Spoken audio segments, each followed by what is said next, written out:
वो जो क्वेश्चन वाला हमारा वो है हिंदी साहित्य वाला, ले आओ।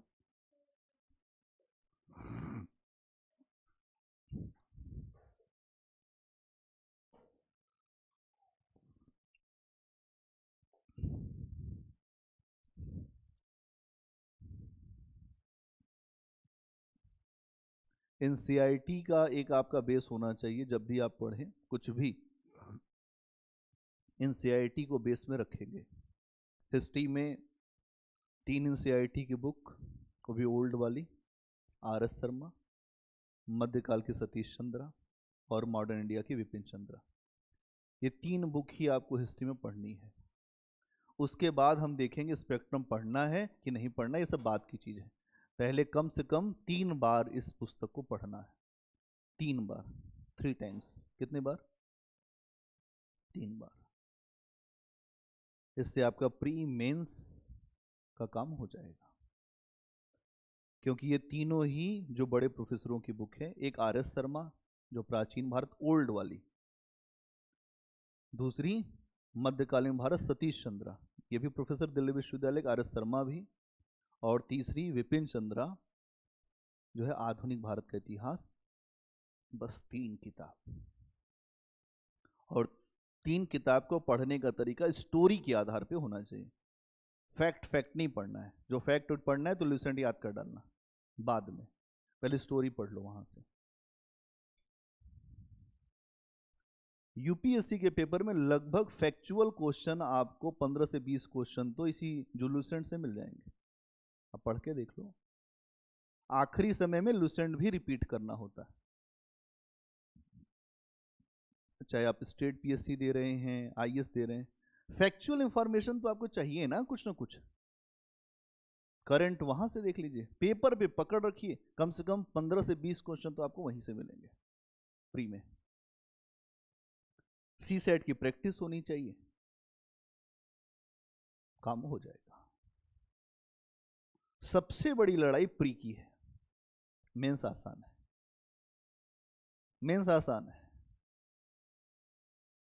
मेंस में जो आपका सिलेबस लिखा है उसी से प्रश्न आता है सीधे सीधे। लेकिन प्री इतना अनिश्चित हो गया है कि कुछ भी कह नहीं सकते। बड़े बड़े विद्वान धराशाही हो गए जो सर्विस में हैं, आईआरएस हैं। अभी एक मेरा स्टूडेंट है जिसका इस बार जो रिजल्ट जो वेटिंग में है, अतुल यादव, संभावना है कि आईपीएस मिल जाएगा। अब ऐसे रिजल्ट में ना बड़ी समस्या होती है, हो भी गया और नहीं भी हुआ, फिर आदमी न हंस पाता है न रो पाता है। उसके फादर का फोन आया कि सर क्या होगा? हम कहे वही होगा जो मंजूर खुदा होगा। अब क्या होगा? अब तो रिजल्ट आ गया, उसका नाम है वेटिंग में। 1 साल भी लग सकता है, 6 महीने भी लग सकता है, क्योंकि जितने लोग सर्विस छोड़ते हैं उसके बेस पे वो अंदर हो जाते हैं लोग। इधर 2-3 साल से जितनी वेटिंग आ रही है सबका रिजल्ट बाद में क्लियर हो जाता है। या आईआरएस मिल जाएगा, आईपीएस मिल जाएगा, मिल जाएगा। लेकिन जो उसी समय मिल जाए वो ज्यादा मजा देता है। आप सेलेक्ट हुए तुरंत ही आपको पता चल गया कि भाई कि 122 रैंक है, या मान लीजिए 50 रैंक है। हर आदमी तो कह देता है हम तो चाहते 1 से लेकर 10 तक की रैंक में आ जाए, या जो 20 तक की रैंक में आ जाए। हर आदमी यही चाहता है। लेकिन हर चीज चाहने से नहीं होती, उसके लिए उतना ही प्रयास। जितनी बड़ी सफलता उसके लिए उतना ही प्रयास। कोई विशेष नहीं है जो सफल हुआ, कोई विशेष नहीं है, तरीका उसका विशेष है। कोई दिव्य नहीं है, उसने आपको दिव्य तरीके से मोड़ दिया इसलिए वो दिव्य है। सामान्य और विशेष व्यक्ति में अंतर इस बात का है कि सामान्य लोग योजना बनाने में समय को बहुत ज्यादा खर्च कर देते हैं, और विशेष लोग योजनाओं को जो क्रियान्वयन करने पर अपना समय खर्च करते हैं। मोहम्मद बिन तुगलक इसलिए असफल रहा, योजनाएं तो अच्छी थी लेकिन उसका क्रियान्वयन नहीं हुआ। तो यहां 90% लोग एमबीटी ही हैं। मोहम्मद बिन तुगलक योजनाएं खूब अच्छी रोज कॉपी पे लिखते हैं, पालन करने के समय थक जाते हैं, फिर कहते हैं बहुत पढ़ना है, अभी मंजिल बहुत दूर है, जाग। तो यहां पर जागने की ही बात है, सारी बातों की एक बात कि आप जागें। न हम काम आएंगे, न कोई काम आएगा, न आला काम आएगा, न निवाला काम आएगा। जो देगा राहे हक में वही काम आएगा। जो तुम मेहनत करके जाओगे वही मेंस में काम आएगा। मेहनत ही नहीं किया, वहां जाके रोने का क्या ही फायदा है। 20 क्वेश्चन में से हो ही नहीं रहे। लोग जाते मेंस देने, मान लीजिए आपका हुआ किसी तरह से प्री, पहुंच गए मेंस, अब 20 क्वेश्चन आ रहा है, उसमें से आप जो 12-13 क्वेश्चन करके आ रहे हैं वैसे ही फेल है। यूपीएससी के पेपर में जिसका पेपर छूट रहा है वैसे फेल है। पूरा पेपर लिखना पड़ेगा, 20 का 20। कुछ आएगा कुछ नहीं आएगा, उसको भी लिखना है अपने दिमाग से। यही तो स्मार्टनेस है यार, क्योंकि सब आएगा नहीं। टीचर को बिठा दो, उसको नहीं आएगा यार,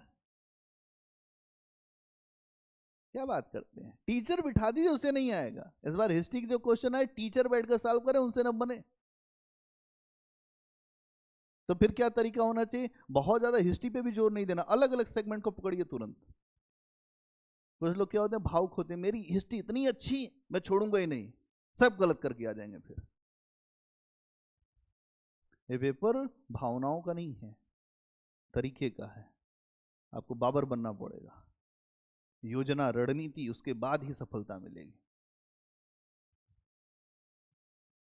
यही सब मैं जो बताता हूं, करना तो आपको है। ये अरबी घोड़े बनना है या जो सामान्य बनना है, यह आपके ऊपर निर्धारित है कि आप क्या करना चाहते हैं। जो करेंगे वो आप ही करेंगे। हम तो केवल यही कह सकते हैं कि आपको अच्छा करना चाहिए। ठीक है, तो कल हम लोग कहाँ थे?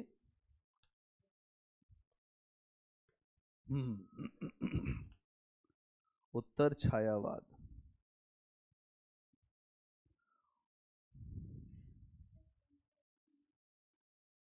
फुट नोट्स क्या होता है? फुट नोट्स छोटा छोटा, कहानी नहीं लिखनी है पूरी। कुछ लोग पूरी कहानी पोथरना लिख देते, सर ये देखिए पूरा नोट। नहीं नहीं, आपको कुछ नहीं लिखना है, आपको केवल वहां से फ्रेम कर लेना है कुछ बातों को, जो इस्तेमाल करना है आंसर में। वही एनसीईआरटी से आपको नहीं पता है, हिस्ट्री ऑप्शनल से इंटरव्यू देने वाले लोग एनसीईआरटी पढ़ के जाते थे। हमारा हिस्ट्री भी सब्जेक्ट रहा ऑप्शनल, हिस्ट्री और हिंदी साहित्य।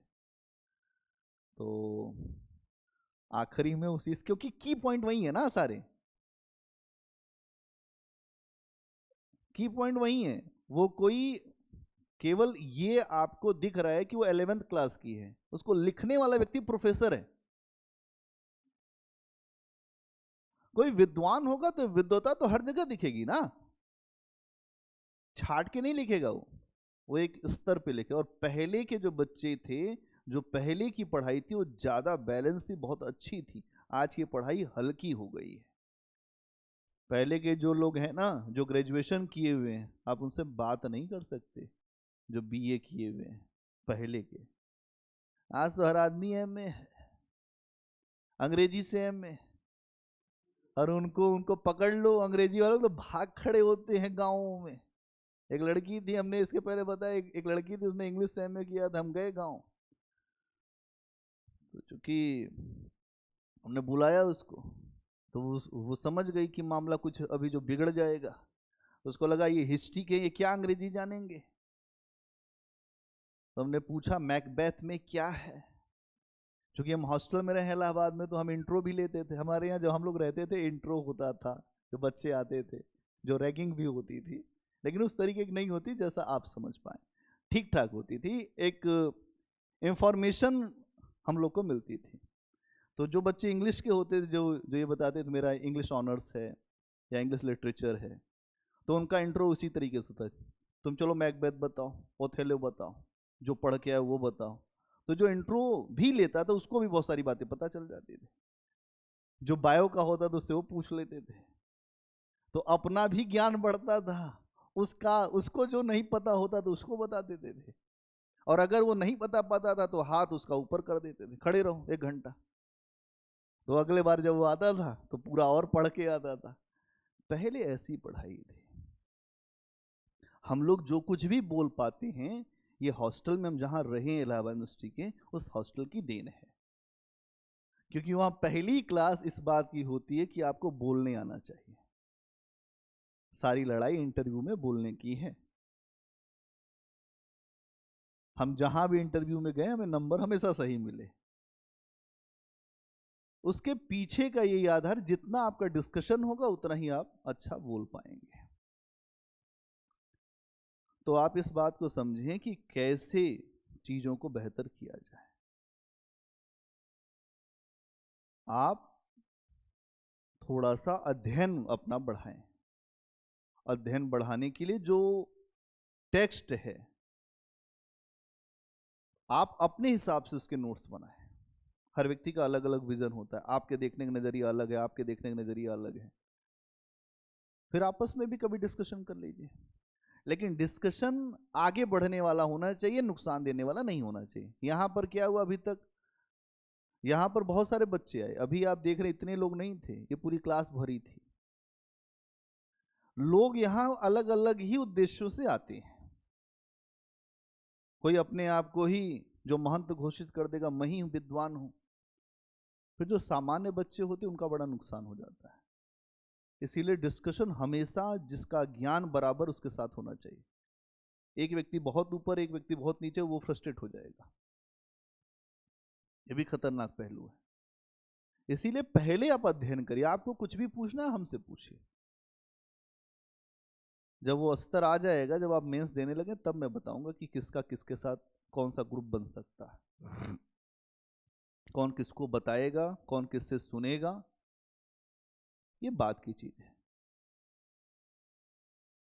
तो यहां ये बात समझना है, ठीक है। उत्तर छायावाद।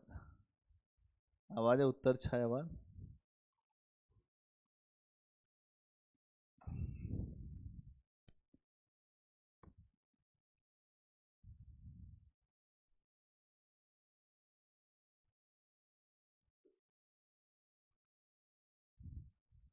उत्तर छायावाद 1930 के बाद से ही हिंदी साहित्य में छायावाद के अंदर ही कुछ नई बातें चल रही थी। और इसमें अगर आप देखेंगे कि 1930 के बाद, मतलब ये बात कब हो रही है, 1930 के बाद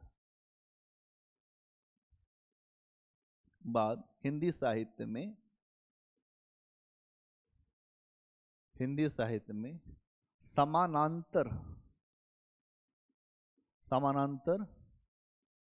धारा चल रही थी। समानांतर धारा चल रही थी। इस धारा को उत्तर छायावाद के रूप में हम समझ सकते हैं। इसको अंग्रेजी, जो यूरोप की अगर आप देखिए तो न्यू जो रोमांटिसिज्म से इसको जोड़ा जाता है, न्यू रोमांटिक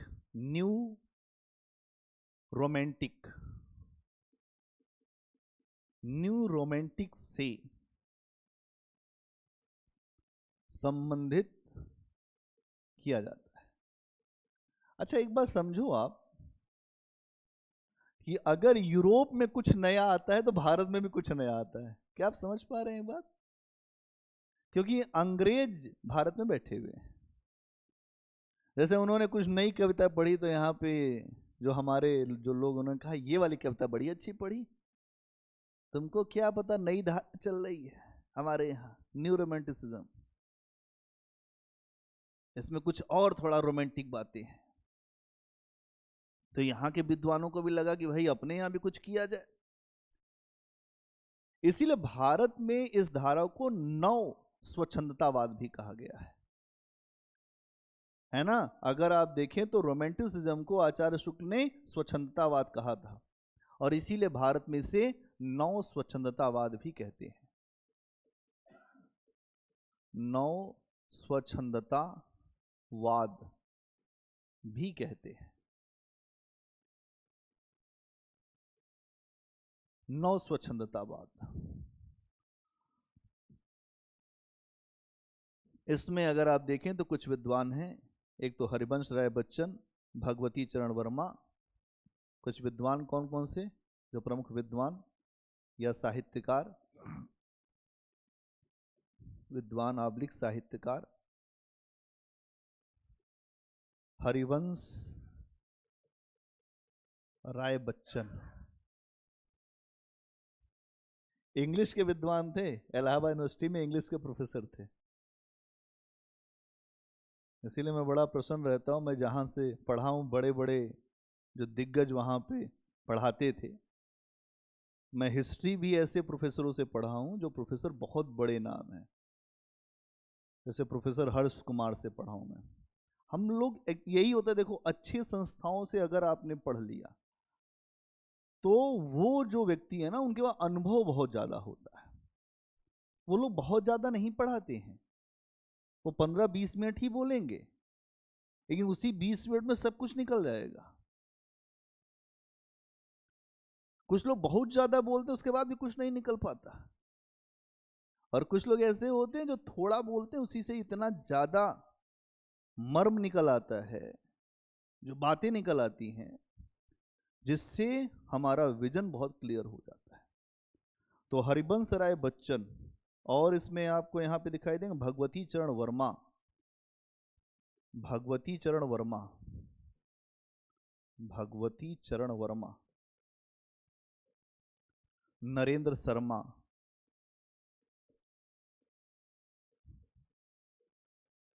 नरेंद्र शर्मा,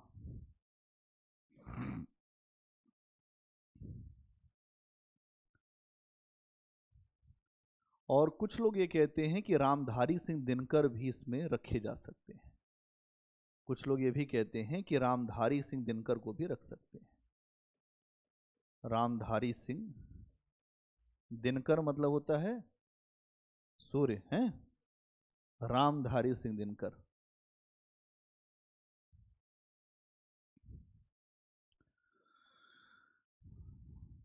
इसके अलावा एक और है शिवमंगल सिंह सुमन। ये सभी लोग मुझको लगता है कि जो निराला से प्रभावित हैं, उन्होंने अपने नाम के आगे अपना जो सब टाइटल लगाया। तो यहां आप देख रहे हैं कि सबने जो है, अधिकतर लोगों ने शिवमंगल सिंह सुमन,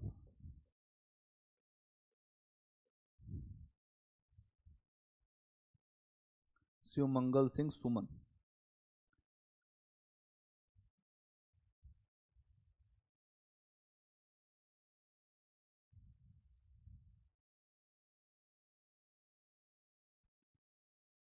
इन कविताओं को अगर आप देखें तो यहां पर जैसे छायावाद में था कि आकर्षण या अशरीरी प्रेम, पवित्र भावनाएं, ये हर बात को जो दुख से भी नहीं जोड़ते हैं। मतलब इनकी कविताएं छायावाद की कविताओं से अलग हैं। इनकी कविताओं में क्या केंद्रीय विषय है? तो इनकी कविताओं का केंद्रीय विषय है व्यक्ति की स्वाधीनता। इनकी कविताओं का, ये जो कवि हैं, इनकी कविताओं का केंद्रीय विषय क्या है? तो यहां लिखेंगे व्यक्ति की स्वाधीनता। व्यक्ति की स्वाधीनता इनकी कविताओं का केंद्रीय विषय है।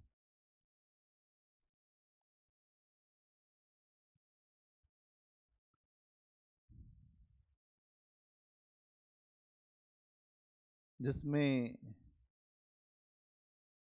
अगर आप देखें, शरीर के प्रेम पर बल दिया गया है। मतलब अगर प्रेम है तो शरीर से ही है। वहां अशरीरी प्रेम था, यहां पर शारीरिक प्रेम। ऐसे लिख सकते हैं, शरीर के प्रेम पर देखिए छायावाद में क्या था, बहुत ज्यादा दर्शन था, तो कुछ लोग कह रहे थे यार ये मामला फंस रहा है, अशरीरी प्रेम क्या है। तो थोड़े समय तक तो ठीक था, फिर इसका उत्तर ही नहीं ढूंढ पाते थे। अशरीरी प्रेम कि जहां कोई हो ही ना,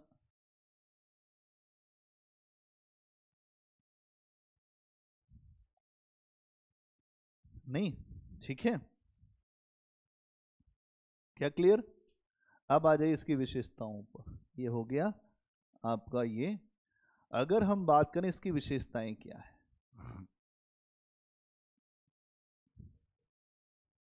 विशेषताएं,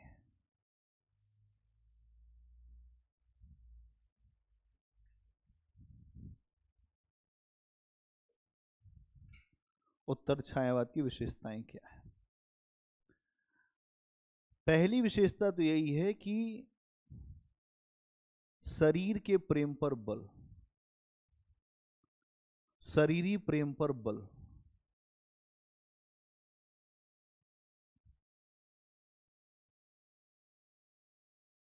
अशरीरी प्रेम का त्याग या अशरीरी प्रेम का निषेध। क्या है यहां पे मामला? अशरीरी प्रेम को छोड़कर शरीरी प्रेम को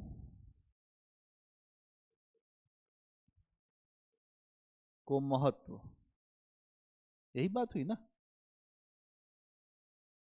अब यहां देखेंगे, जैसे रामधारी सिंह दिनकर एक अपनी रचना रचते हैं, उसका नाम है उर्वशी। उर्वशी एक अप्सरा है, उर्वशी, मेनका, इनका नाम बड़ा चलता है। उर्वशी ने ही अर्जुन को श्राप दिया था। अब एक घटना बताता हूं, ऐसे समझना। उर्वशी को अपने सौंदर्य पर बड़ा अभिमान था, वो बहुत सुंदर थी। और जब इंद्र के पुत्र थे अर्जुन, इंद्र के पुत्र थे अर्जुन, क्योंकि इंद्र के आशीर्वाद से अर्जुन हुए थे। कुंती के पास मंत्रों की शक्ति थी, उन्हीं मंत्रों की शक्ति से उनके पुत्र हुए थे। उनको वरदान था, भगवान जाने कितनी क्या है, लेकिन हाँ, भारत में ऐसी बातें हैं। इंद्र के पुत्र माने जाते हैं अर्जुन। और जब वनवास का समय था तो अर्जुन थोड़े समय के लिए इंद्र के यहां गए थे, इंद्र से शक्तियों को प्राप्त करने के लिए, क्योंकि बहुत बड़ा महासमर होने वाला था। उससे पहले इंद्र वहां पर उर्वशी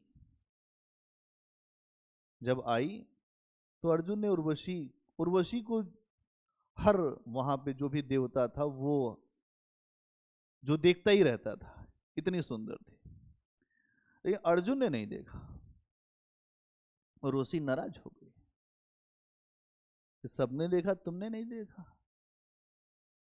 तो अर्जुन केवल उनके पैर देख रहा था। उसने बोला कि तुम मुझसे प्रभावित नहीं दिखाई देते। अर्जुन ने कहा बहुत दिन हो गया था, अपनी माँ को याद कर रहा था मैं, तो आप में मुझे मुझे अपनी जो माता का दर्शन होता है। तो उर्वशी तो किसी की माँ थी नहीं। उर्वशी ने उसके बाद अर्जुन को श्राप दिया कि जाओ, जब तुम मुझे इसी रूप में देखते हो तो तुम बालक हो जाओ। इसीलिए अर्जुन को थोड़े समय के लिए एक लड़की के रूप में रहना पड़ा था। इतना बड़ा अर्जुन जो जो धनुर्धारी था, अर्जुन को जीवन काटना पड़ा। फिर जाके इंद्र ने कहा कि ये क्या श्राप दे दिया, अगर कोई तुम्हें नहीं देखेगा तो इस तरह का श्राप दोगी। तब उसने कहा 1 साल के बाद ये श्राप अपने आप समाप्त हो जाएगा। तो उर्वशी का मतलब है कि उर में बसी, जो हृदय, उर मतलब होता है हृदय में जो है बसी, वो है उर्वशी। उर्वशी का मतलब ही है प्रेम। तो यहां पर अगर आप देखें कि उर्वशी में रामधारी सिंह दिनकर ने इसी जो शरीरी प्रेम को उठाया है कि सबसे ज्यादा महत्वपूर्ण प्रेम कौन सा है, शरीर का प्रेम। इसके अलावा जितने भी जो लोग लिखने वाले थे, हरिवंश राय बच्चन, नरेंद्र शर्मा, अधिकतर लोगों की जो भी कविताएं हैं उन सब की कविताओं में आपको शरीर के प्रेम को महत्व दिया गया है। शरीर का प्रेम सबसे ज्यादा महत्वपूर्ण है। एक नरेंद्र शर्मा हैं जिनका नाम अभी आपने लिखा उत्तर छायावाद में, इनकी एक दो लाइनें हैं। तुम्हें देख उन सपनों को मैं देख लिया करता हूं, तुम्हें देख उन सपनों को मैं देख लिया करता हूं। इसका मतलब क्या है? तुमको देखने के बाद वो स्वप्न दिखते हैं मुझे, जो मैं आगे जो जीना चाहता हूं वो सपने दिखते हैं। इसकी पहली लाइन है, प्रथम दरस के बाद तुम्हारे, प्रथम दरस के बाद तुम्हारे प्रथम परस के पहले। पहली बार जब तुमको जब देखा और पहली बार तुमको छूने से पहले जागे थे जो मन में मेरे, सहसा सुंदर स्वप्न सुनहले। पहली बार जब देखा, यहां पे क्या लिख रहे हैं? प्रथम दरस के बाद तुम्हारे प्रथम परस के पहले। पहली बार जब तुमको मैंने देखा और पहली बार जब मैंने तुमको छुआ उससे पहले जागे थे जो मन में मेरे, सुंदर स्वप्न सुनहले। नए नए सपने कि ये होगा आगे चल के, ये होगा आगे चल के, ये होगा फिर ये होगा। नहीं, एक गाना है कि स्वर्ग से सुंदर होगा घर अपना, ऐसा घर बनेगा, ऐसी चीजें रहेंगी। जो लंबी चौड़ी योजनाएं लोग बनाते हैं, जैसे कोई किसी से मिलता है तो उसको खूब बताता है अब ये है, फिर हम लोग ऐसे करेंगे, फिर ये हो जाएगा, फिर यहां जाएंगे, फिर स्विट्जरलैंड जाएंगे। ये है स्वप्न सुनहले। इसीलिए अशरीरी प्रेम से शरीरी प्रेम की तरफ यहां पे एक आपको परिवर्तन दिखाई दे रहा है। क्या समझ में आई? छायावाद में लोग समझ नहीं पा रहे थे अशरीरी प्रेम, अशरीरी प्रेम। जो महादेवी वर्मा उसमें एक सीढ़ी ऊपर चढ़ी हुई थी कि सुनेपन की मैं दीवानी, मैं हूं रानी मतवाली, हाँ मैं मिलन की बात मत करो, मैं विरह में चीर हूं। तो लोग समझ नहीं आ रहे थे ये क्या चक्कर है। अरे यहां पे तो इसीलिए पुरुष जो है उसका मतलब इतना ही है कि तुम मिलन की बात करो, ये सच नहीं। इसीलिए यहां पर लिखने वाले अधिकतर पुरुष ही हैं। इस बात को भी समझिएगा, पुरुष और महिला के प्रेम में बड़ा अंतर है। और क्या है? मौज मस्ती का भाव है। यहाँ खूब मौज मस्ती की बात है, वहां ये सब नहीं था। इतने दिन से इन लोगों ने अपने आप को रोक रखा था। मौज मस्ती की भावना, भाई मौज मस्ती की भावना उसी समय आएगी जब हम अशरीरी प्रेम के स्थान पर शरीरी प्रेम की बात करेंगे। इसमें लिखो जो जो इसके थे उदाहरण, जो इसको बोल रही हूं ना, लिख दो। प्रथम प्रथम जो प्रथम दरस के बाद, प्रथम दरस के प्रथम दरस के बाद तुम्हारे, प्रथम दरस के बाद तुम्हारे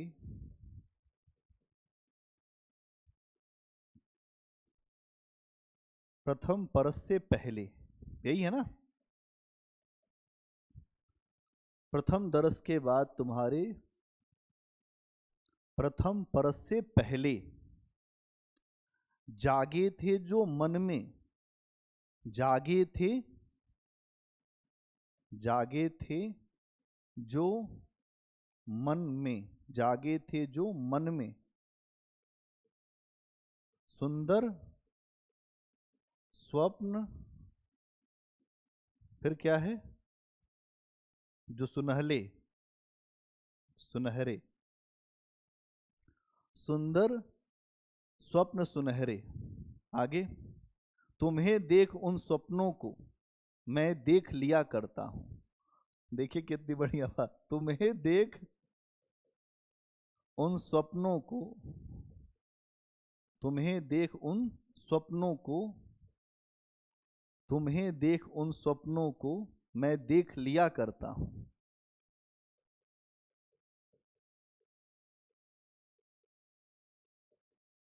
इसका मतलब समझ में आया? कुछ ख्याल अच्छे हैं गालिब दिल बहलाने को। पुरुष के साथ बड़ी समस्या है, ये खूब सपने देखते हैं। कुछ महिलाएं भी हैं सपने देखने वाली, तो पुरुष महिला दोनों ही देखते हैं। हाँ, तो यहां ये बात है कि तुम्हें देख उन सपनों को मैं देख लिया करता हूं। कुछ लोग आते हैं तो एक से एक उसी में ही खोए रहते हैं, ये फिर ये फिर ये।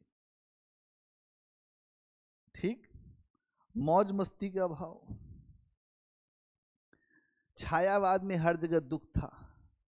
क्या कहूं आज तक जो नहीं कही, यही हमारी व्यथा रही। हर जगह दुख ही दुख। हाँ, मैं नीर भरी दुख की बदली। कितना दुख है इस दुनिया में, कितना दुख है, जो मेरा दुख कितना कम है। नहीं, बड़ा अच्छा गाना है कि हाँ, कि दुनिया में कितना गम है, मेरा गम कितना कम है। छायावाद में यही सब चल रहा है, वेदना है, बहुत दुख है, हर जगह आदमी रो रहा है।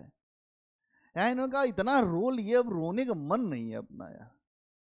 मौज मस्ती, चिंता और वेदना में ये लोग नहीं जाने को तैयार है। ये कह रहे हैं चिंता और वेदना से दूर रहना है। ये कहते हैं कि हमारे जीवन में चाहे जितना संघर्ष हो, चाहे जितना तनाव हो, लेकिन हम उसे जिंदा दिल से स्वीकार करेंगे, हर क्षण में आनंद लेंगे। ये अच्छी बात है। मरते हुए भी आनंद से अगर आप जाएं, फिर ये जीवन है। आमतौर पे ऐसा संभव नहीं, लेकिन अगर कोई मरते हुए भी मुस्कुरा दे, जाना तो जाना है तो जाएंगे। हाँ, ये नरेंद्र शर्मा की।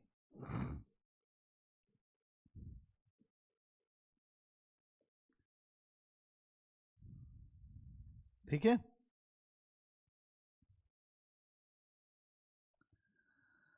तो एक लाइन है जो भगवती चरण वर्मा की है, हम दीवानों की क्या हस्ती है, हम दीवानों की क्या हस्ती है, आज यहां कल वहां चले। आज यहां, लिख लो इस लाइन को, हम दीवानों की क्या हस्ती है, आज यहां कल वहां चले, मस्ती का आलम साथ चला, हम धूल उड़ाते जहां चले। हम जहां जाते वहीं मस्ती आती है। अभी बोल रहा हूं, हम दीवानों की क्या हस्ती है, आज यहां कल वहां चले। हमेशा जो ट्रांसफर पोस्टिंग के लिए तैयार सामान बांध के, हम दीवानों की क्या हस्ती है, आज यहां कल वहां चले, मस्ती का आलम साथ चला, हम धूल उड़ाते जहां चले।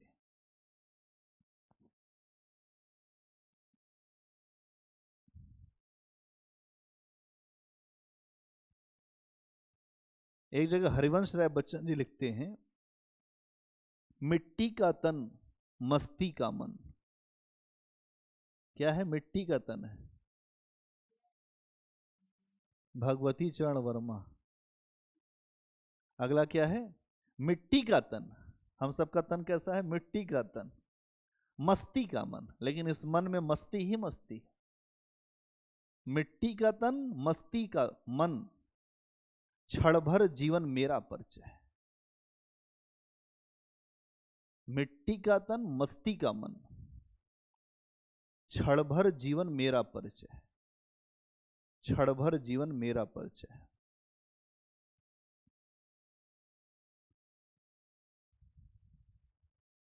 सब पर क्षण भर जीवन मेरा परिचय। कैसा है तन हमारा? मिट्टी का है। लेकिन हमारा जो जो मन है वो कैसा है? मस्ती का है, आनंद। जो शाम को 6 बजे के बाद जो लेते हैं हल्का हल्का मदिरा, उसके पीछे की मानसिकता यही है। क्या है इस शरीर का कि मिट्टी का तन मस्ती का मन। जो मन में मस्ती कैसे आती है? जब शाम को कुछ बढ़िया हो जाता है। ये किसका है? हरिवंश राय बच्चन जी का।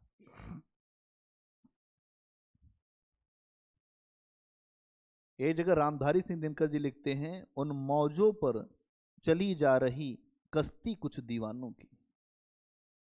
उन मौजों पर चली जा रही कश्ती कुछ दीवानों की। उन मौजों पर,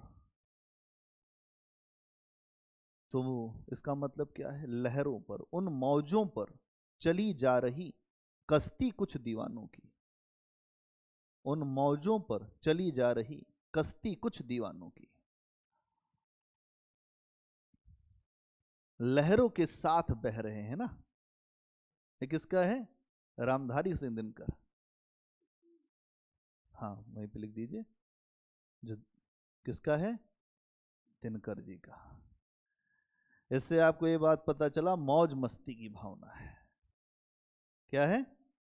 मौज मस्ती की भावना।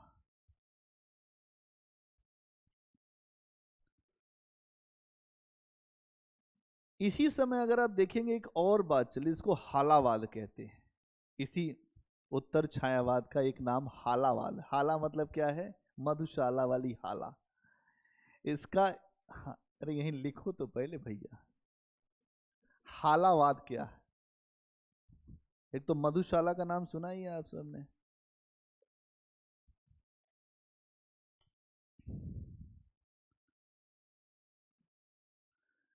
ये कोई ऐसी अलग से धारा नहीं है, बस कुछ खास विशेषताएं यहां पर दिखती है, इसलिए इसका नाम हाला रखा गया है। कुछ खास विशेषताएं क्या है?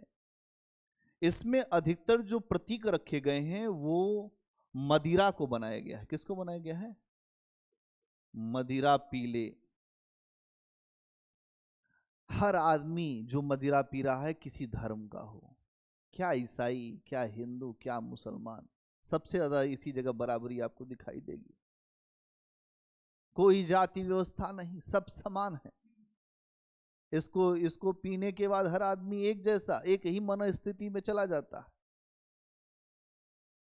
इसीलिए इसको हालावाद कहा गया है। इस समय के जितने भी कवि हैं उन्होंने मदिरा और शाकी शब्दों का प्रयोग किया है। मदिरा और शाकी। कौन होता है शाकी? एक होता है जॉकी, एक होता है शाकी, पिलाने वाला। कौन होता है शाकी? पिलाने वाला। आपने बहुत बड़े बड़े जो बियर बार देखे होंगे, वहां पे कुछ लोग होते हैं या कुछ होती हैं, वो खुद नहीं पीते हैं लेकिन वही पिलाते हैं, उनको देख देख कर लोग पीते हैं।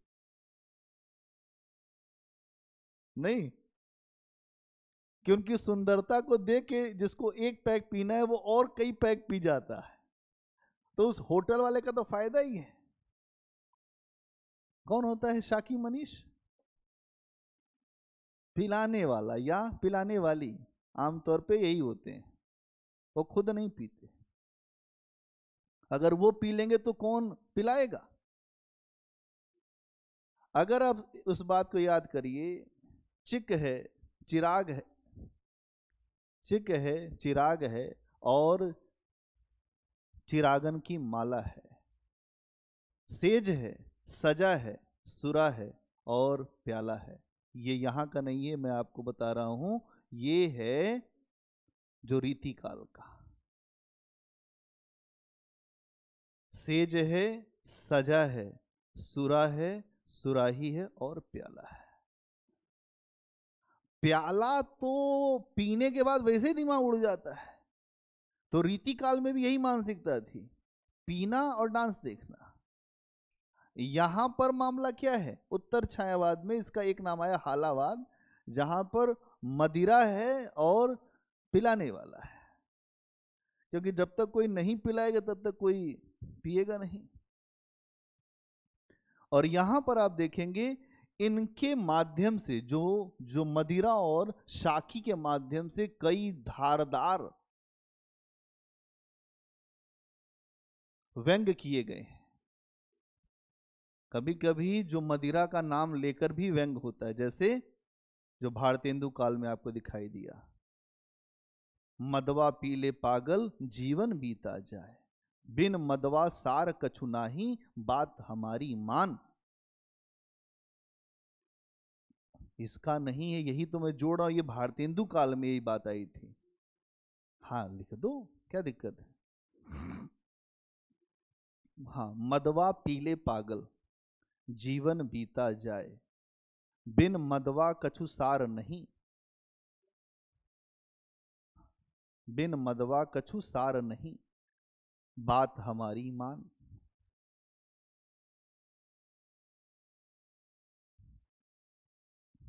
आप समझिए कि बिना मदिरा के क्या जीवन का मूल्य है। कुछ लोग कहते हैं कि आपकी प्रगतिशीलता इसी से ही जानी जाती कि आप पीते हैं। फिर वो कहते हैं वो नहीं पीना होता है जो जो रोड वाले पी रहे हैं। ये पीना जो सैटरडे, आज है ना, सैटरडे ही है आज, जो वीकेंड में लोग पीते हैं, बड़े लोग आज पिएंगे और रविवार तक सोएंगे और फिर मंडे ऑफिस जाएंगे। सो कहते हैं वीकेंड प्लान, कहते हैं वीकेंड आ गया है। अब आप इस समय देखेंगे तो गुड़गांव उड़गांव में भीड़ लग गई होगी आज ही से। जो पिलाने वाले और पीने वालों का जमावड़ा लग चुका होगा, और फिर वहीं पे एक होगा डिस्को डांस। यही है सारा खेल कुल मिला जुला के। इस मानसिकता को यहां पर रखा गया है। और यहां आप देखेंगे तो हरिवंश राय बच्चन इसके सबसे बड़े पुरोधा हैं। उन्होंने खूब इस तरह का आधार बनाकर खूब लिखा। जैसे उनकी रचनाएं हैं, एक तो मधुशाला, मधुबाला, मधु कलश। कौन कौन सी है? मधुशाला, फिर जो मधुबाला, फिर मधु कलश। आप सबको याद होगा कि मुंबई में पूरा सिस्टम ही चलता था, अभी इसको रोका गया है। जितने बियर बार्स थे वहां पे जो जो महिलाएं थी वही सर्व करती थी, उन्हीं का डांस होता था। अभी वहां पे हाई कोर्ट, जो मुंबई हाई कोर्ट ने इसको रोक दिया है। ये एक बहुत पुरुष की मानसिकता को भी दिखाता है कि पुरुष क्या चाहते हैं, और जो चाहते हैं उसी को परोसा जाता है, उसी से ही आदमी। आप सोचिए कि कोई दिन भर मेहनत करता है, 1,000 रुपए कमाता है, और 1,000 रुपए कमाने के बाद वो मजदूर आपको जो शाम को किसी जो दुकान पे दिखाई देगा। क्या है? आदत, लत। अगर किसी को किसी की लत लग गई, इंसान की या किसी सामान की, तो उसका जीवन खत्म। लत नहीं लगनी चाहिए। कभी कभी हम शराब को पीते हैं, और कभी कभी जो शराब होती है वो हमें पीने लगती है, और जब वो हमें पीने लगती है तो फिर हम खत्म ही होंगे। इसीलिए आप मूवी देखेंगे संजू, जो संजय दत्त की, उसमें ये दिखाया गया है कि कभी कभी हम खूब चाहते हैं कि हम छोड़ दें, लेकिन हमारा मन और हमारा तन वो चीज़ छोड़ने नहीं देता। इसलिए जो लोग नशा नहीं करते वो ठीक है, और जो भी नशा कर रहे हैं उनको वहां से बाहर निकालना अपने आप में बहुत बड़ा काम होता है। तो यहां आप इस तरीके की चीजों को देखेंगे। साकी भर भर ला तू अपनी हाला, एक जगह आता है, साकी भर भर ला तू अपनी हाला। साखी भर भर ला तू अपनी हाला, मतलब एक व्यक्ति कहता है कि हे साखी तू मुझे मत पिला, तू अपनी ही हाला ला और अपने ही पी थोड़ा, क्योंकि तू ही पिलाता रहेगा तो क्या होगा। यहां पर यह है कटाक्ष, जो पिला रहे हैं वो अपने क्यों नहीं पी रहे। जो पिला रहे हैं ये इसी की बात, यहां पर ये नहीं कहा जा रहा कि आप सब पिए हालावाद। हालावाद का मतलब यह है कि मदिरा और साखी के नाम पर जोड़कर लोगों को कटाक्ष किया जाए, क्योंकि भारत में मदिरा पान बहुत ज्यादा हो रहा था। और आज तो मान लीजिए मदिरा पान तो ये स्थिति है कि अगर मौका मिले तो हर आदमी पीने लगे।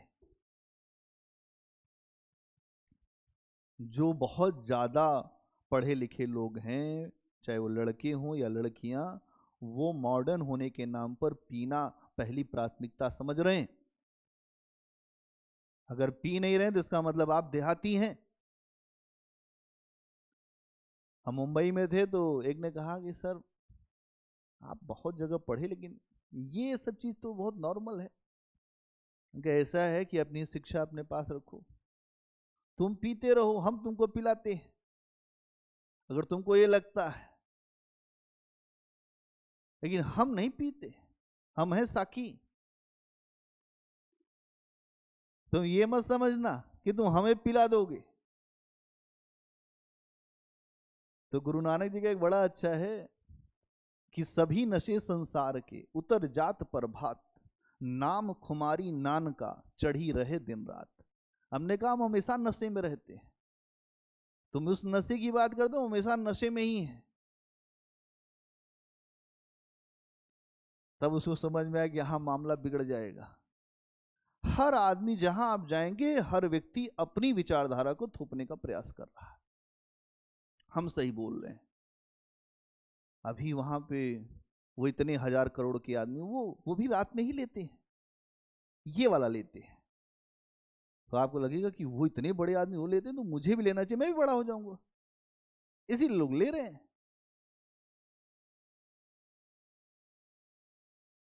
क्योंकि व्यक्ति अपने मन के अनुसार नहीं चल पा रहा है, वो चल रहा है इस दुनिया के अनुसार।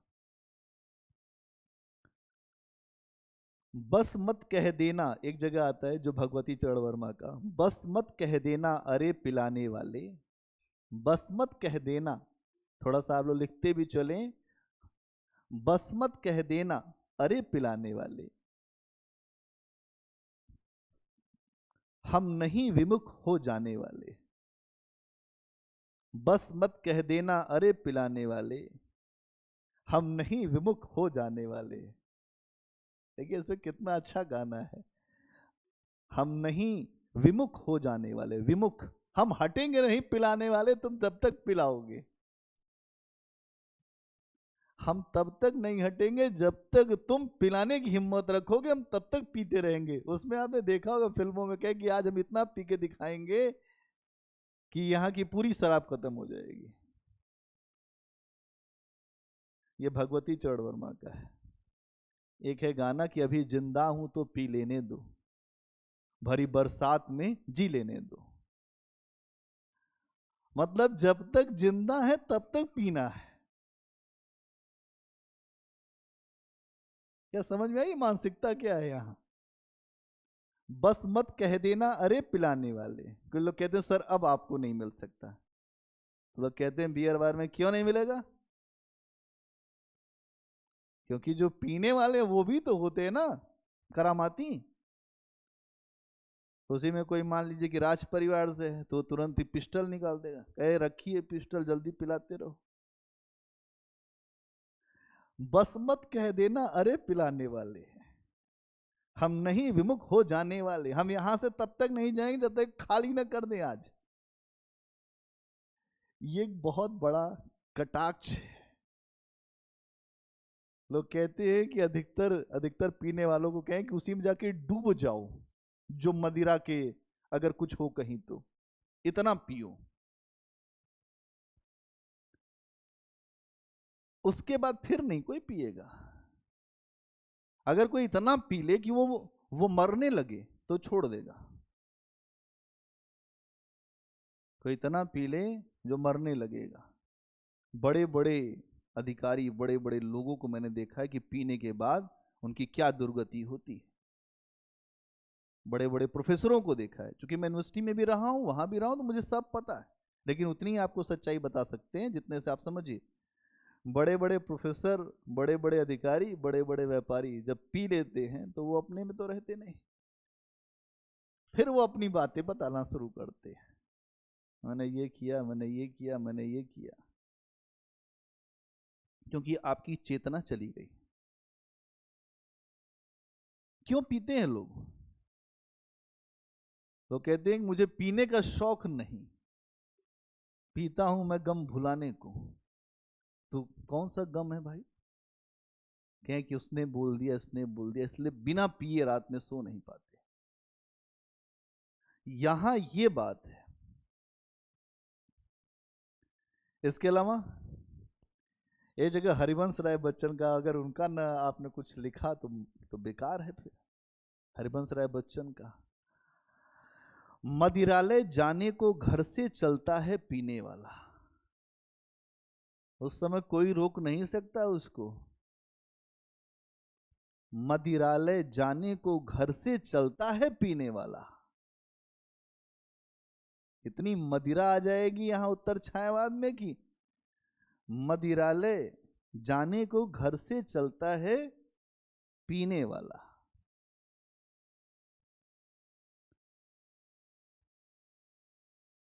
मदिरालय जाने को घर से चलता है पीने वाला। अगर कोई लोग होंगे पीने वाले, अगर आपने इन लाइनों का प्रयोग कर दिया तो आपसे नाराज हो जाएंगे। जब भी कोई मदिरा पीने जाता है ना घर से, उस समय आप उसको टोक नहीं सकते भाई। वो जब जा रहा है, जब उसने गाड़ी निकाल दिया कि हम लेने जा रहे हैं, अगर आपने बीच में अगर कुछ किया तो उस समय वो काल से भी लड़ जाएगा। इंसान की बात क्या करें। तो हमने देखा है, सारे अनुभव ये सब कुछ देखे हैं, इसलिए आपको बता रहे हैं। उस समय उसको कार मोटरसाइकिल जो चाहिए, लेकिन चाहिए तो चाहिए, नहीं तो वो पैदल चल देगा। क्या जरूरत है उसको, 6 किलोमीटर पैदल चला जाएगा।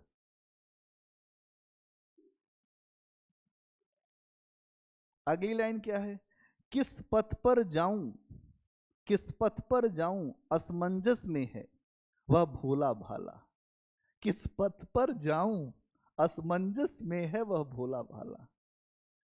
किस पथ पर जाऊं, किस पथ पर जाऊं असमंजस में है वह भोला भाला।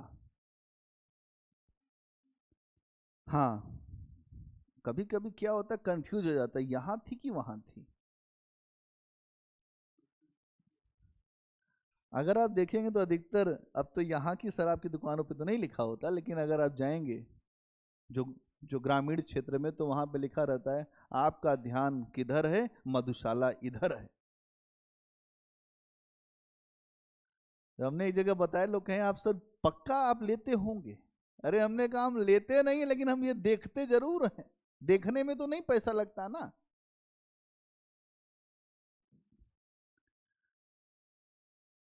अगली लाइन लिखिए, अलग अलग पथ बतलाते सब।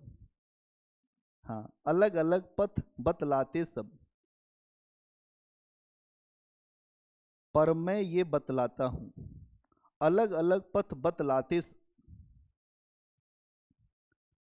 अलग अलग पथ बतलाते सब, पर मैं ये बतलाता हूं। अलग अलग पथ बतलाते सब, पर मैं ये बतलाता हूं। राह पकड़ तू एक चला चल, राह पकड़ तू एक चला चल, राह पकड़ तू एक चला चल,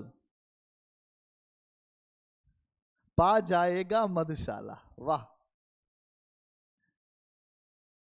राह पकड़ तू एक चला चल, पा जाएगा मधुशाला। आप समझिए मामला क्या है। हाँ हाँ, ये हल्का लेते थे बच्चन जी, अमित जी भी लेते थे, लेकिन छोड़ दिए। अमित जी की तो बड़ी बहुत सारी फिल्में ऐसी है जिसपे, हाँ, जो शराबी देख ले, जो एक्टिंग है, ये सब बिना लिए हो ही नहीं पाएगा।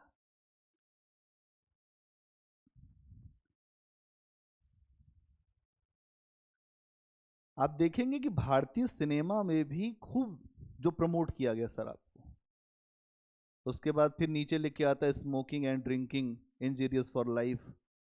उससे क्या ही फर्क पड़ता है, पीने का आपने वहां पे सलीका दिखा दिया, आदमी पी के ही मानेगा। इसको लिखने में कोई फर्क नहीं पड़ता। इसका मतलब है टशन, रौला। जो सिगरेट पीने के बाद एक होता है स्वैग, अजय देवगन देखेंगे ऐसे आदमी, फिर हर आदमी जो है उसी तरह से अपने आप को देखेगा, उसी तरह से करेगा। आप यहां यही देख रहे हैं, एक आदमी है पीने वाला, वो किसी अनजान जगह पहुंच गया। अब जब अनजान जगह पहुंच गया तो वो मदिरा पीने के लिए आगे बढ़ा। अब वो जो कंफ्यूज हो गया कि किस पद पर जाऊं, असमंजस में है भोला भाला अलग। फिर वो पूछता भैया कहाँ है, कहे ऐसे नहीं ऐसे। फिर वहां पहुंचा, कहे कहाँ है, अरे वहां है। फिर बच्चन जी ने कहा कि ऐसा है, सब तुमको रास्ता बताते हैं अलग अलग, मैं बतलाता हूं तुमको, मैं बतलाता हूं, पर मैं ये बतलाता हूं राह पकड़ तू एक चला चल, एक ही रास्ता पकड़ो तुम पा जाओगे मधुशाला। इस मधुशाला का मतलब कुछ और भी है, जहां कुछ भी कोई भेदभाव न हो, सब एक हो जाएं, समता हो, विषमता समाप्त हो जाए, ये भी एक पक्ष है। मंदिर मस्जिद बैर कराते, मेल कराती मधुशाला। मंदिर मस्जिद बैर कराते, मेल कराती मधुशाला। एक लाइन और कहते हैं, मुसलमान और हिंदू दो हैं, मुसलमान और हिंदू दो हैं, लेकिन एक मगर है उनका प्याला। मुसलमान और हिंदू दो हैं, एक मगर है उनका प्याला। हाँ भाई, सब इन्हीं का चलेगा अभी। अरे कॉपी कहां से करेंगे, खुद ही तो इनका इनका उसने कॉपी किया होगा, इन्हीं को लोग कॉपी करते हैं जितने शायर हैं। मुसलमान और हिंदू दो हैं, एक मगर है उनका प्याला। ऐसे आप हिंदू मुसलमान को देखें, बड़ी समस्या, कहें यार इनके बर्तन पानी नहीं पिएंगे, लेकिन अगर पहुंच गए बार और मधुशाला तो दोनों भाई एक होकर कहें लो प्याला, लो प्याला। लोग बोलते हैं एक पैक बनाइए और फिर करते हैं चेस, तो एक ही प्याला है ना, फिर वहां कोई जाति धर्म और कुछ नहीं, खत्म। तो एक प्याला, यही बात कह रहे हैं।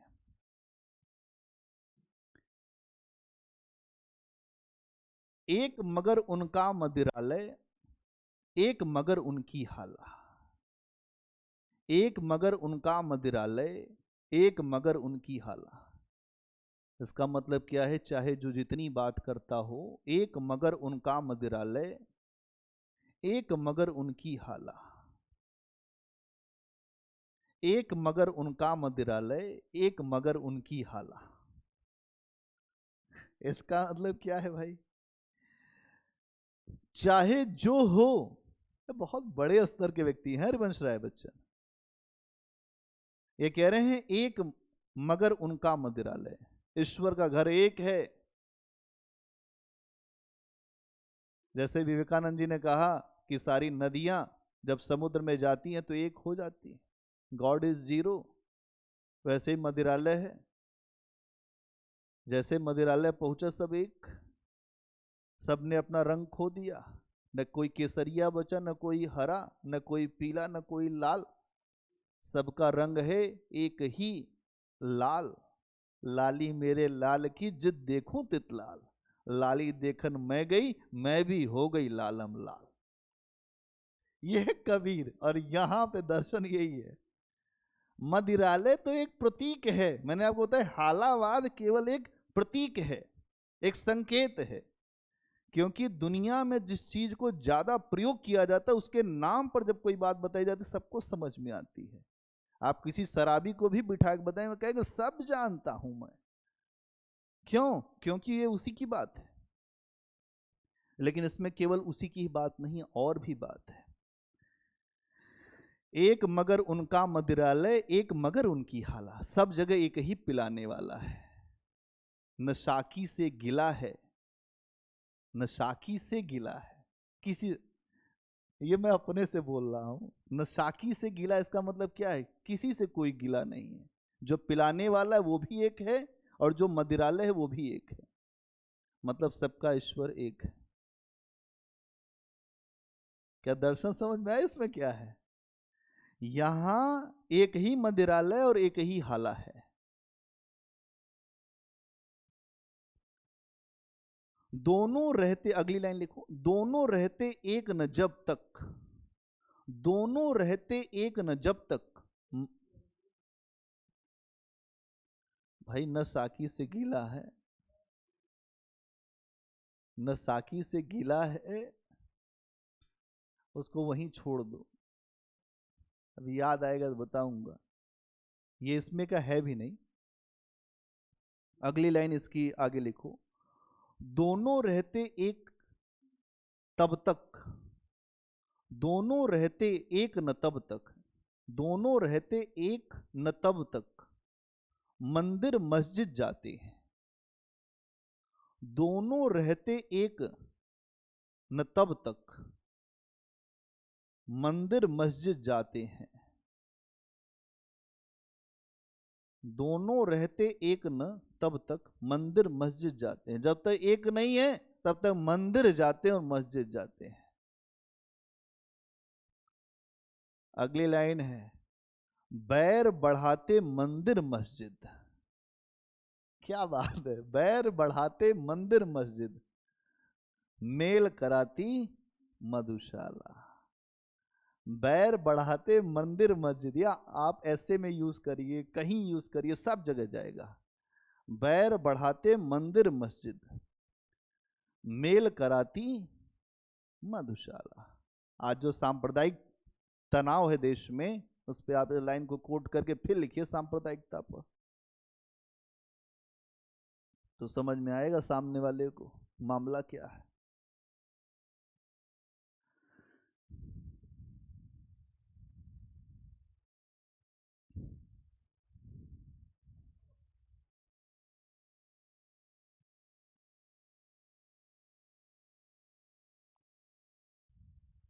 क्या क्लियर हुआ?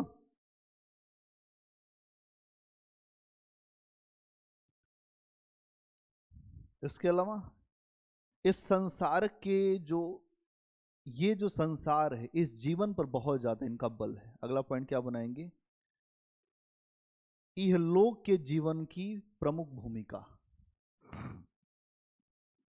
इहलोक के जीवन की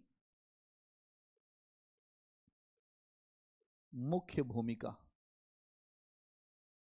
इहलोक के जीवन की मुख्य भूमिका।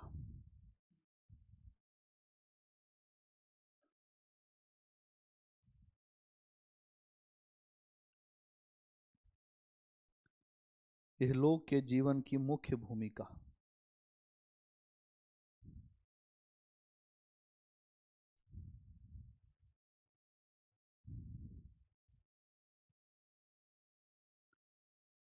इहलोक के जीवन की मुख्य भूमिका।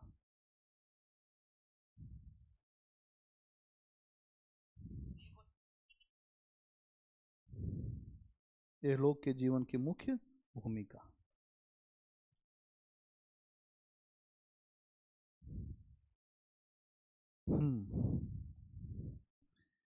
एक मिनट रुकिए, वो जो लाइन आप लोग बोल रहे थे उसको मैं देखना चाहता हूँ। मैंने कहीं कुछ जगह लिखा था।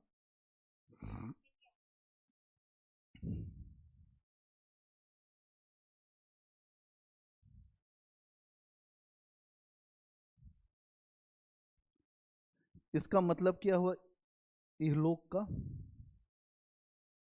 इसका मतलब क्या होगा इहलोक के जीवन की मुख्य भूमिका का मतलब?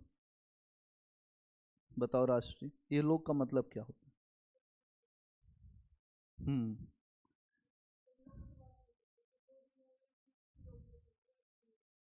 इसी लोक में रहने की बात, इसी लोक को ही महत्व दिया जाना, इसी लोक के ऊपर ही सब कुछ अपने आप को सौंप देना। साकी को गिला है बिकती नहीं शराब। एक जगह लिख लो, साकी को गिला है बिकती नहीं शराब, एक तेरी आंख है होश में आने नहीं देती। साकी को गिला है बिकती नहीं शराब, साकी जो है उसको गिला है, उसको दुख है कि क्यों नहीं बिक रही शराब।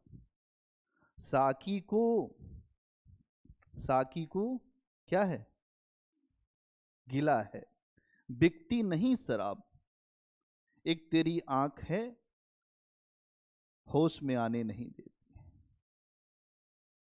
ये उसके ऊपर का स्तर है। कभी कभी इतना नशा हो जाता है किसी को कि जो किसी को जब देखता है तो उससे बाहर निकल नहीं पाता। ये आध्यात्मिक नशा है। ये जो नशा है ना, जो मीरा को हुआ, जो सूर को हुआ, जो रैदास को हुआ, जो कबीर को हुआ, जो उन्हें होश में नहीं आने देता। हाँ, सब में है। तो ये नशा उसी की बात है। अगर आप देखें तो यहां पर छायावाद में अगर आपने देखा था तो हर कवि कहीं ना कहीं उस ईश्वर की सत्ता की तरफ बात कर रहा था। चाहे वो जयशंकर प्रसाद हो, या सुमित्रानंद पंत हो, या महादेवी वर्मा हो, या आपके निराला जी, सबने कहीं ना कहीं ईश्वर के रूप को किसी न किसी रूप से सामने रखा था। उनकी कविताओं में वो बात सामने दिखती भी थी। लेकिन उत्तर छायावाद के जो लोग हैं उन लोगों ने कहा कि परलोक नहीं चाहिए। अभी तो हमने संसार को देखा नहीं, तो परलोक क्या करेंगे। तो हरिवंश राय बच्चन जी की एक लाइन है, बड़ी अच्छी है, इस पार प्रिय तुम हो, लिखो यहीं, इस पार प्रिय तुम हो, फिर कॉमा मधु है, इस पार प्रिय तुम हो मधु है, उस पार न जाने क्या होगा। इस पार प्रिय तुम हो मधु है, उस पार न जाने क्या होगा। इसका मतलब कोई बताए तो जाने हम।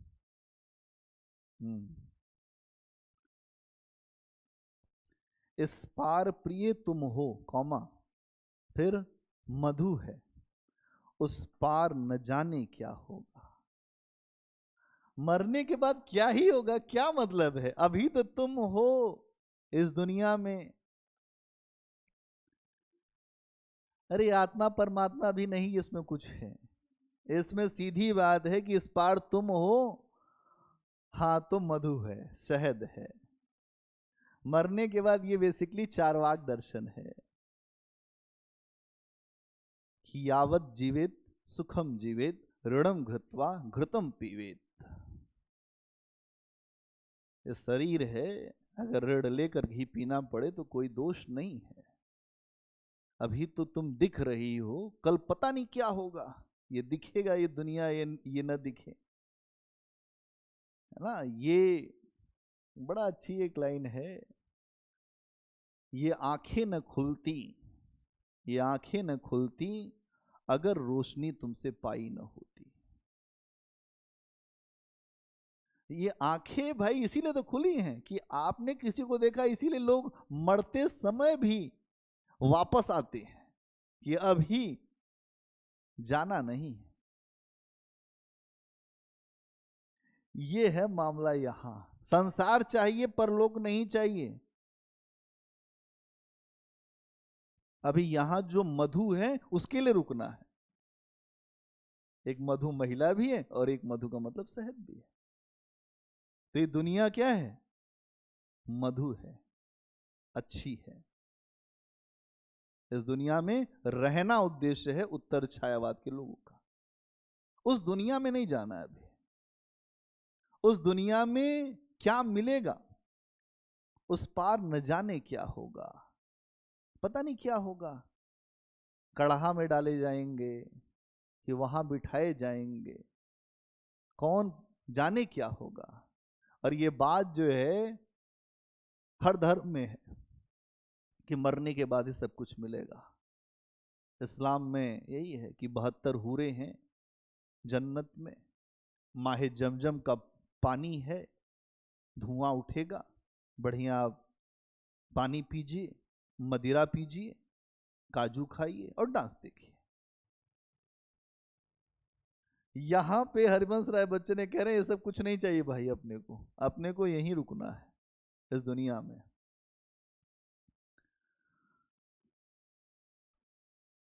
रामधारी सिंह दिनकर की एक लाइन बड़ी अच्छी है, इसी मुद्दे पर है।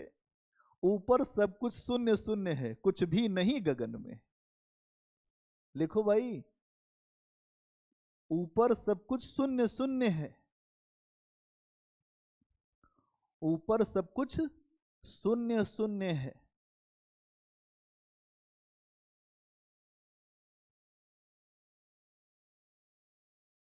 ऊपर सब कुछ शून्य शून्य है, कुछ भी नहीं गगन में, कुछ भी नहीं गगन में। इसका मतलब क्या हुआ?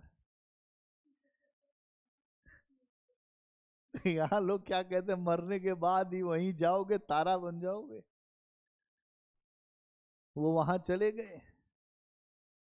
अगली लाइन लिखिए, धर्मराज जो कुछ भी है, धर्मराज जो कुछ भी है, धर्मराज जो कुछ भी है वह मिट्टी के जीवन में है। धर्मराज जो कुछ भी है वह मिट्टी में, वह मिट्टी के जीवन में या मिट्टी में जीवन में।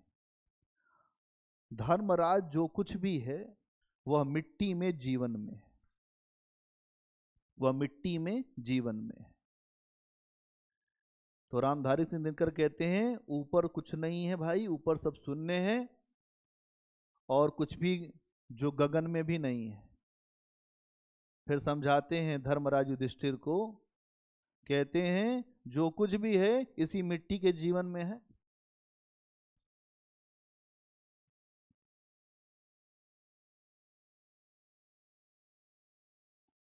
ऊपर की बात अगर जो कुछ भी कोई बताता है, कोई भी बताए,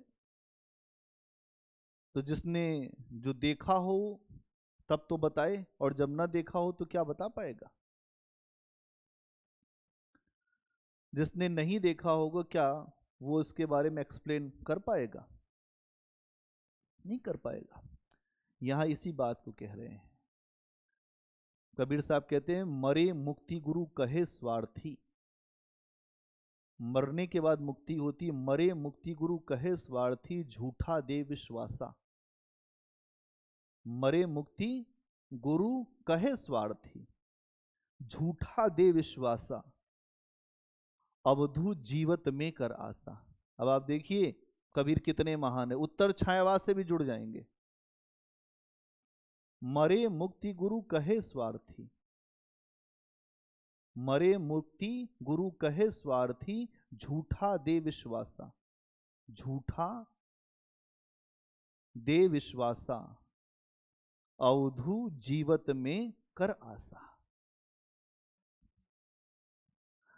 मरे मुक्ति गुरु कहे स्वार्थी, झूठा दे विश्वासा, अवधू अवधू जीवत में कर आशा। जो कुछ करना है जीते जी करना है, मरने के बाद कुछ नहीं होता। अगली लाइन है, उसको लिखना नहीं है, मैं ऐसे बोल रहा हूं। अगली लाइन है, मन का यही तमाशा, जहां आशा वहीं वासा, मन का यही तमाशा। इतना ही लिखना है तुमको, इससे ज्यादा लिखना नहीं। पूरी कहानी पढ़ डाले आज तक, तुमको यही नहीं पता चला कि हम कहां से बताते हैं।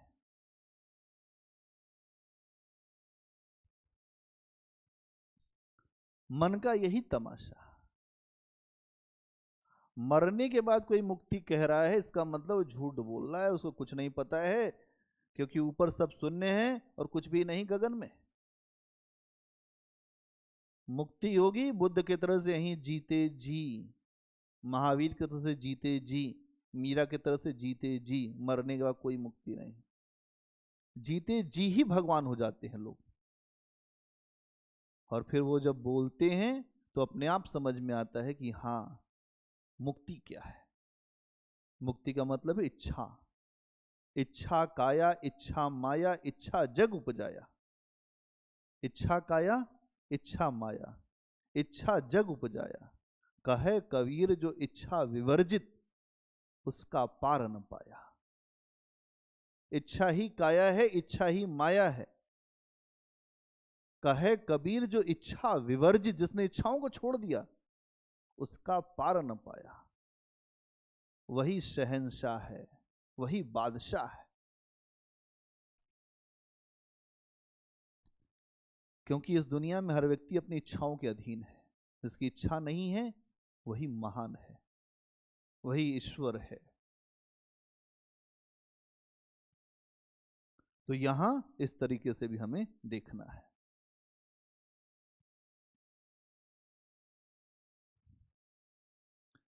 जैसे कुछ लोग ये कहते हैं छायावाद और उत्तर छायावाद में अंतर ऐसा है जैसे मध्यकाल और जो रीतिकाल का अंतर था वैसा ही है। जैसे मध्यकाल में अगर हम देखें, जो मध्यकाल कह रहा हूं, जो भक्ति काल और जो रीतिकाल का जो अंतर था, वैसा ही अंतर यहां पर है। छायावाद में आपको दिखाई देगी भक्ति और उत्तर छायावाद में आपको दिखाई देगा भोग, संसार। ये अंतर है। भक्ति काल में क्या था? कबीर, सूर, तुलसी, नानक, इनके यहां भक्ति थी। और आगे चल के भक्ति भक्ति करते करते सब उब गए, फिर आगे तुरंत देह मूलक पे, रीति काल पे, है ना। क्योंकि अगर आपको याद हो तो बिहारी दास क्या कहते हैं? नहत कैसे है? हाँ, नटत कहत रीझत खिजत मिलत खिलत लजियात भरे भवन में करत है नैनन ही सो बात। शोक सभा हो रही है। इस पे एक अभी मैं देख रहा था कि एल्बम आई थी, उसमें भी यही था। सब सफेद कपड़ा पहन के जो बैठे हुए, तब तक उसकी उसकी नायिका वो उठती है, उसका प्रियतम आ जाता है। तो बिहारी उस समय लिख रहे हैं आज भी मानसिकता वही है। शोक भी आदमी बहुत दिन तक मना नहीं पाता किसी के मरने का। माया इतनी ज्यादा प्रचंड है, थोड़े समय के बाद कोई रुक नहीं पाता। एक पुरुष की स्त्री मर गई, फिर एक महीने बाद वो अपने आप ही माहौल बनवा देता है अपने घर में। बच्चों का ध्यान नहीं रख पा रहे, बच्चों का ध्यान नहीं रख पा रहे। माता ये कहे फिर इनकी शादी, नहीं नहीं हम शादी नहीं करेंगे। अरे तुमने ही तो कहा था। अगर कोई लड़की बोल दे तो अपराध हो जाएगा, और लड़का बोल दे तो सब सही है। ये तो समाज है। समस्या यहां है कि जो पुरुष की इच्छाएं हैं उसका सम्मान है, महिला की इच्छा का कोई सम्मान नहीं। इसीलिए महिलाओं के जीवन को कठोर बना दिया गया। पुरुष मरा तो उसमें किसी महिला का दोष क्या है? लेकिन समस्या सारी उसके जीवन में आती। जो विधवा, कपड़ा अलग, भोजन अलग, बिस्तर अलग, सब अलग, किसी भी मांगलिक कार्य में शामिल नहीं होगी। हर जगह उसको एक जो दोषी भाव से देखा जाएगा। यही खतरनाक है। सारा खेल इसी ने किया है, सब कुछ इसके वजह से हुआ है। और जो पुरुष, उसकी पत्नी जाए तो उसके लिए कोई कपड़ा नहीं है, और एकदम अलग ही तरीके का मामला है। उसको विकल्प के रूप में देखा जाता है, ये अच्छा होगा, बाद में शादी कर देंगे। जो बच्चे थे पहले के, उनके साथ बहुत समस्या होगी। मुंशी प्रेमचंद का मामला यही था। मुंशी प्रेमचंद की जो मां थी उनकी मृत्यु हो गई थी, बाद में उनके पिता का दूसरा विवाह हुआ। तो मुंशी प्रेमचंद अपनी रचनाओं में इस बात की अक्स अक्सर दिखाते। जैसे एक उन्होंने लिखा बेमेल विवाह, उसमें यही सब है। कि कोई जो बूढ़ा व्यक्ति होता है उसको भी लगता है हम शादी एक और कर लेते ज्यादा ठीक था। बेमेल विवाह से ही अवैध संबंध है। संबंध जो है वो पैसे पे नहीं रुकेंगे। आपने देखा होगा ये सारी चीजें, ये सारा मनोविज्ञान है। तो यहां पर यही बात समझाई जा रही है कि छायावाद एक भक्ति की अवधारणा, रहस्य, अध्यात्म से भरा हुआ है, वहीं उत्तर छायावाद इससे अलग है। उत्तर छायावाद में इस संसार, हालावाद, इस शरीर के प्रेम पर बात की गई है। क्या क्लियर है? तो उत्तर छायावाद पर एक जो टिप्पणी लिख सकते हैं, ठीक है।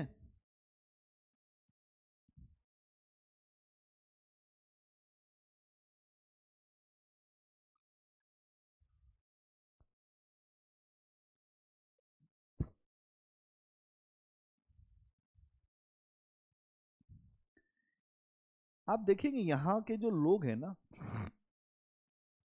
ये इस बात को भी समझाते हैं, और खासतौर से हरिवंश राय बच्चन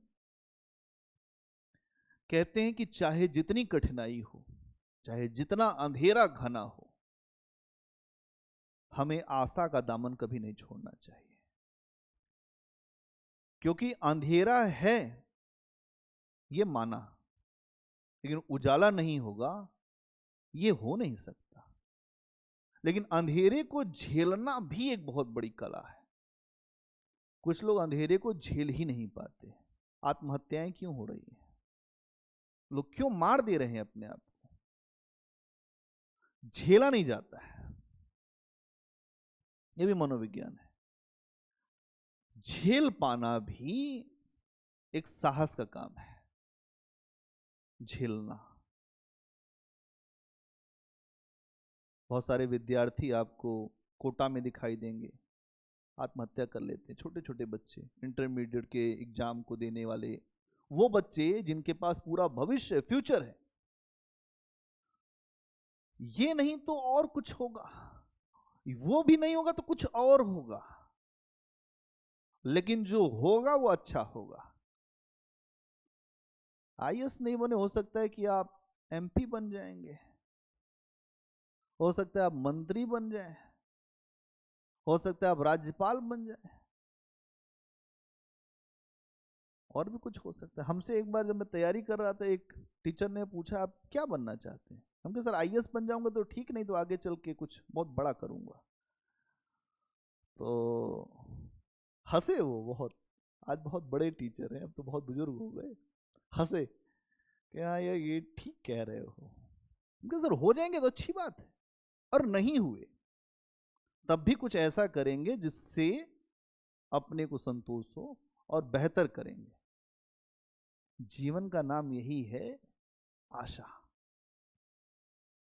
क्योंकि कभी किसी को मुकम्मल जहां नहीं मिला, कभी किसी को आसमां तो किसी को जहां नहीं मिला। कुछ न कुछ तो होगा ही इस जीवन में, सब कुछ मिल जाए। एक मेरा मित्र था, वो आईपीएस हुआ, वो रेत खनन के मामले में एमपी में उसके ऊपर जो ट्रक चढ़ गई, उसका नाम था नरेंद्र, 2009 में। आईपीएस होने के बाद भी अगर आपका जो जीवन ही नहीं बचा तो क्या मतलब है? कुछ भी तो संभव है। इसलिए जो मिला है वही कम नहीं है, इसी को उठाने के काबिल नहीं है। मैं आ तो गया हूं मगर जानता हूं तेरे दर पे आने के काबिल नहीं हूं। जो मिलता है उसको लेकर लोग हमेशा असंतुष्ट हैं, जो नहीं मिलता उसको लेकर रोज सालते रहते हैं। मेरे बहुत सारे ऐसे मित्र हैं जो बहुत अच्छी जगह हैं, कोई प्रोफेसर है, कोई स्टेट में है, जो स्टेट में है स्टेट पीसेस में गया, वो आईएएस नहीं बना, उसका मलाल लेके बैठा रहता है। आईएएस हो गए थे, अरे क्या मरे जा रहे हो, आईएएस हो गए होते नहीं हुए, ठीक है और अच्छा करो। कोई प्रोफेसर है तो क्यों मरेगा भाई, किस लिए, क्यों? जो है उस पे लड़ेंगे, जो नहीं है उस पे कुछ नहीं। अभी आपके पास अवसर है तो उसके लिए लड़िए पूरी ताकत झोंक के। अफसोस ना हो कि मेहनत नहीं किया। हमें अफसोस नहीं, हमने मेहनत किया था। 10 घंटे, 12 घंटे, 13 घंटे भी पढ़े हैं, 14 घंटे भी पढ़े हैं। नहीं हुआ कोई बात नहीं, जहां है वहां सफल है। बात समझ में आई? दिल्ली विश्वविद्यालय के 5 कॉलेजों की नौकरी छोड़ी है। हमारे घर वाले पागल हैं, कहते हैं कि क्यों इतनी नौकरी छोड़ते हो, क्या मिलता है? आराम से भी जी सकते थे, बार बार संघर्ष का तुम नया रास्ता ढूंढ लेते हो। ये खोल दिया तुमने सिस्टम, क्या मिलेगा इसमें? इससे ज्यादा तुम्हें हर जगह मिल जाएगा। क्योंकि अपनी चीज का सुकून कुछ और है, कहीं जाकर किसी की नौकरी करना उसमें कुछ और बात है। और अपनी खता यही है कि हमारे अंदर सर कहने की आदत नहीं है बहुत ज्यादा। मतलब ये है कि हुजूर नहीं कहा जाता। हुजूर कहने में थोड़ी समस्या है, क्योंकि अगर आप ठीक नहीं हैं तो फिर हुजूर नहीं हो पाएगा। ठीक है तो छोटे को भी हुजूर कह देंगे, लेकिन आप ठीक नहीं और आपको ये लगता है कि आप बेअंदाज हैं तो फिर बेअंदाजी पसंद नहीं। मैं यही कहना चाहता हूं कि अपनी क्षमता का विस्तार करिए, कुछ भी चीज आपके लिए मुश्किल नहीं है। समय लग सकता है लेकिन आपको सफलता जरूर मिलेगी। जिस क्षेत्र में जाएंगे वहां झंडा गाड़ेंगे, लोग अंदर अंदर आपको जानते रहेंगे, उसके बाद भी ऊपर से कहेंगे अरे नहीं कुछ नहीं मामला। तो यहां इस बात को समझना पड़ेगा। हरिवंश राय बच्चन इसी बात को, अमिताभ बच्चन की 7 फिल्में लगातार फ्लॉप हुई,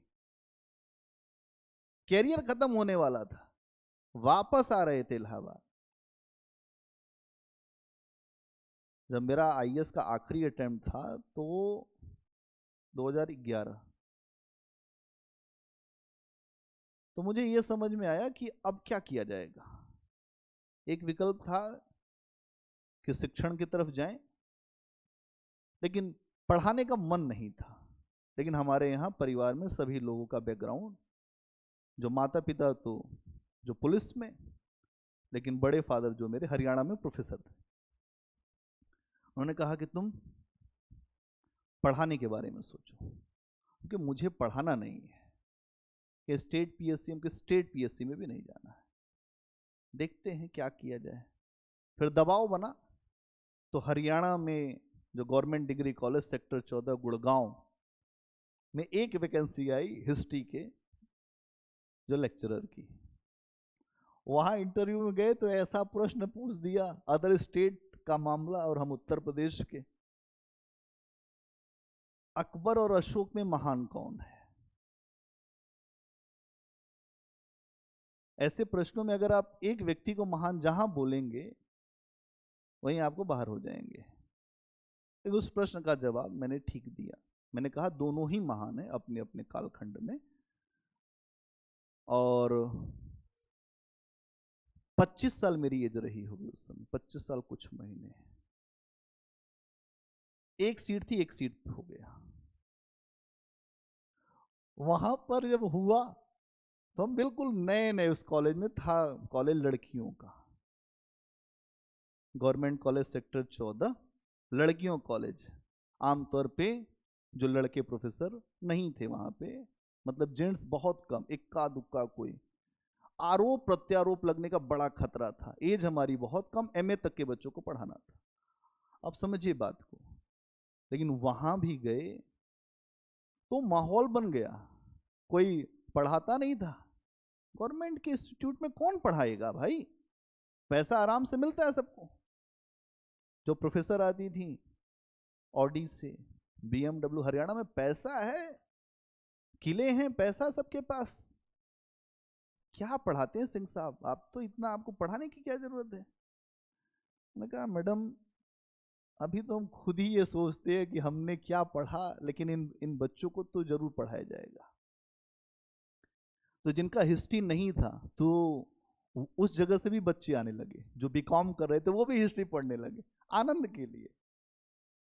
तब मुझे समझ में आया कि नहीं, पढ़ाया जाए अगर अच्छे तरीके से तो हर व्यक्ति को समझ में आता है। वहां मैंने लगभग 2 साल पढ़ाया। फिर मेरे मन में आया कि बस बहुत हो गया। तो वहाँ हमारी जो एचओडी थी, तो उनका नाम था डॉक्टर रीता गौर। जो प्रिंसिपल थी उषा मलिक, डॉक्टर उषा मलिक, उनके हस्बैंड आईएएस थे वीएस मलिक। बहुत हाई प्रोफाइल मामला था। वो आके कभी मैं जब लूँ क्लास तो आके पीछे बैठ जाती थी कि देखिए क्या पढ़ाता है, क्यों भीड़ होती है इतनी, मामला क्या है। हमें कोई फर्क ही नहीं पड़ता था, पता भी नहीं कि कोई आया और बैठा। बच्चे ना पढ़ाने दें, जो जो लड़कियां भी बहुत ऐसी होती हैं जो नहीं पढ़ाने देती, कुछ ना कुछ प्रश्न पूछें, ऊट पटांग, कोई एक ही टक देखता रहे, ऐसा लगे कि मैं क्या कर रहा हूं। तो कभी अंदर से भी खराब लगे कि क्या ही सोचते होंगे। कोई कुछ बोल जाए आके, कोई कुछ भी कह दे, भाई आप वहां क्या ही बोलेंगे, आप कुछ बोल दिए वही जाके कुछ कह दें आपके बारे में। लेकिन ये मैंने देखा कि आप ईमानदारी से कहीं भी काम करेंगे तो बच्चे भी थोड़े समय के बाद सब समझ जाते हैं कि मामला यहाँ कुछ ऐसा जो हो नहीं सकता और ना हम ऐसी बातें कर पाएंगे। लेकिन वहाँ मुझे बहुत अनुभव मिला। मैंने वहाँ पढ़ा है उपनिषद, वेद, हिस्ट्री मुझे मिला था, हिस्ट्री में बहुत, हिस्ट्री ऑफ हरियाणा भी मिला, कभी नहीं पढ़ाया था लेकिन वहाँ पढ़ाया, अध्ययन किया, पढ़ाया। उन सारी चीज़ों के बाद फिर चीज़ें वापस आई। 2 अटेम्प्ट फिर आपको याद होगा, 2 अटेम्प्ट यूपीएससी में इंक्रीज हुए। मैंने कहा अब मैं नौकरी नहीं कर पाऊंगा। कॉलेज में बहुत मतलब कई बार बोला नहीं सर आपको जाना नहीं है, भाई अब मुझसे यहाँ काम नहीं हो सकेगा, मैं अभी एक बार फिर से आईएएस के लिए देना चाहूँगा। फिर मैं वापस आया मुखर्जी नगर। फिर उस बार दिया तो प्री ही नहीं हुआ। उसके बाद मैंने पूरी तरह से सब कुछ छोड़ दिया, कहा अब नहीं कोई एग्जाम, दिल्ली विश्वविद्यालय के लिए ट्राई करेंगे। तब से दिल्ली विश्वविद्यालय, उसके बाद फिर यहाँ पे कई संस्थान, आईएएस मंत्रा, निश्चय, अभिज्ञान, ये जितने यहाँ पे आप लोग देखते हैं यूथ नेशनल, सब में पढ़ा उड़ा के सब जगह काम खत्म। अब फिर मुझे लगा कि अब क्या होगा। कोविड आ गया। कोविड में सारी चीजें जो हैं अपने ऊपर ही संकट आ गया, मृत्यु के बादल छा गए कि अब जीवन बचेगा कि नहीं बचेगा। कोविड हो गया बड़े भयंकर लेवल पर, 80% से ज्यादा लंग्स इफेक्टेड हो गए और डॉक्टरों ने कह दिया कि जान बचेगी नहीं। हमने कहा नहीं बचेगी, नहीं बचेगी, बच जाएगी तो ठीक, नहीं बचेगी तो कुछ याद करते हुए जाएंगे, देखा जाएगा। लेकिन अपनी बच गई, बाकी की नहीं बची। और उसके बाद आपके सामने ये संस्थान है। तो ये एक पूरी यात्रा है, एक जो 10 साल से ऊपर की, जिसमें हमने बहुत सारे अनुभव किए और अनुभव पे पढ़ाते हैं। पुस्तक नहीं है, अनुभव है। और जब अनुभव पे बात होगी तब जाके आपको ये समझ में आएगा नहीं क्या मामला है। और इसीलिए बहुत सारे लोग जिनको ये लगता है कि भाई इनको हमारे यहाँ काम करना चाहिए, तो हम उसके लिए इनको पैसा देते थे, ये संस्थान क्यों खोल लिए। हमारे नाम पर अगर आप एडमिशन कहीं ले सकते हैं तो हम अपने नाम पर भी ले सकते हैं। बात समझ में आई? ये है। और जिसको भी भविष्य में बहुत आगे करना है उसको अपने ऊपर विश्वास जरूर होना चाहिए। क्या होगा, अधिक से अधिक यही होगा, असफल होगा, और अगर सफल हुआ तो बहुत बड़ा नाम होगा। तो यहां हमारे लिए इस तरह की बातों को सोचना पड़ेगा, उसी तरीके से करना पड़ेगा। तब जाके हमारे लिए कुछ रास्ता बनेगा। एक यहां पर हरिवंश राय बच्चन जी की एक लाइन है अंधेरी रात पर दीपक जलाना कब मना है अंधेरी रात पर दीपक जलाना कब मना है। रात तो अंधेरी है,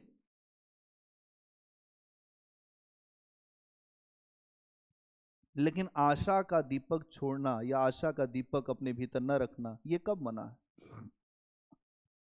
है अंधेरी रात पर दीपक जलाना कब मना है अंधेरी रात पर दीपक जलाना कब मना है।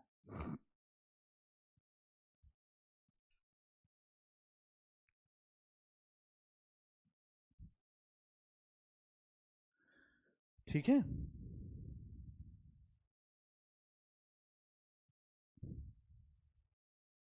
तो ये प्रश्न आपको कल, अब हम लोग मिलेंगे परसों, एक प्रश्न लिख दीजिए। उत्तर छायावाद पर टिप्पणी वाला प्रश्न तो आपने लिख ही लिया होगा। एक प्रश्न लिखिए, हरिवंश राय बच्चन की काव्य कला, हरिवंश राय बच्चन की काव्य कला पर टिप्पणी करें। हरिवंश राय बच्चन की काव्य कला पर टिप्पणी करें।